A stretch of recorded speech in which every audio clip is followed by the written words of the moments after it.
Sebuah truk pengangkut sampah Rabu pagi terguling di Jalan Kertadalem, Denpasar. Tidak ada korban jiwa dalam peristiwa ini, namun arus lalu lintas sempat tersendat selama 1 jam saat proses evakuasi.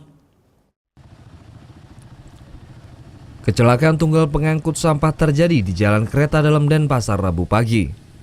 Truk yang berangkat dari Tukat Balian menuju tempat pembuangan akhir Suwung ini terguling karena posisi kendaraan terlalu pinggir. Ban sebelah kiri truk terperosok ke dalam selokan dan sebagian muatan sampah tumpah ke sawah. Seorang pengemudi dan 2 penumpang truk lainnya selamat dan tak mengalami luka serius. Kontur tanah diduga menjadi salah satu penyebab kecelakaan. Mungkin karena satu jalannya kena hujan kemarin, mobil terlalu berat, terlalu pinggir, mobil berat-berat, akhirnya dia jatuh sendiri. Proses evakuasi truk dilakukan Rabu sore dengan alat katrol sederhana.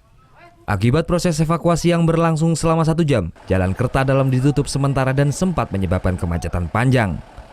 Muhammad Hasanuddin melaporkan untuk NET.